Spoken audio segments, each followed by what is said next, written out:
Hirap ka ba sa calculus? Tara, mag-aaral tayo.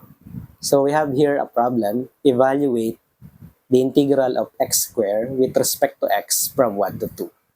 Di ba sa calculus, meron tayong tinatawag na indefinite integral at definite integral. Pag sinabi natin indefinite integral, wala pong 1 and 2 dyan na number. Ngayon, kapag meron ng 1 to 2 dyan, ang tawag na po dyan ay definite integral. Di ba kapag sa indefinite, x squared lang yan, dx. And ang indefinite integral nito ay x cubed over 3 plus c. Okay?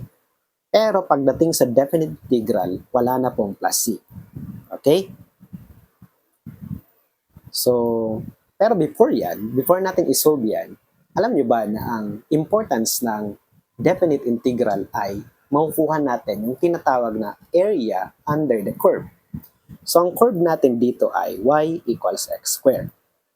And alam naman natin na x squared ay parabola. Tama? So, ang graph nito ay ganito. So, drawing natin. Ayan. So, sa origin ang kanyang vertex. So, halimbawa, ito yung kanyang graph. So, forgive me for my bad drawing. So, ayan.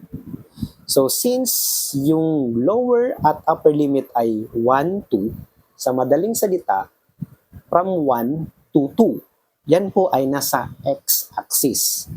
So, if this is 1 and this is 2, sa madaling salita, from here to here, yan po ang magiging value ng integral ng x squared with respect to x from 1 to 2. O, di ba? Area under the curve.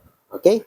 Now, let us evaluate the integral of x squared with respect to x from 1 to 2. So, di ba? Ang integral ng x squared ay x cubed over 3. Tama? Using the power rule. Mag-add tayo ng 1 sa exponent at kung ano yung exponent, yun din yung denominator. Pero, hindi na po tayo mag-a-add ng c dito. Kasi ito na po ay definite integral. Sa indefinite integral lang po tayo nag-a-add ng c.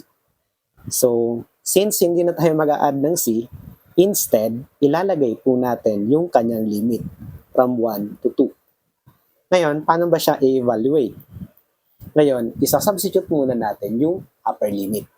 So, we have 2 cubed over 3.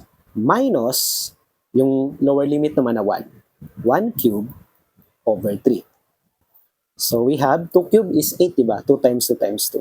8 over 3 minus 1 over 3. 1 times 1, 1 pa rin yun, diba? So, since pareho ang denominator, copy the denominator, then subtract. 7. Sa madaling salita, 7 over 3 is square units ang area ng curve na x squared from 1 to 2. Okay?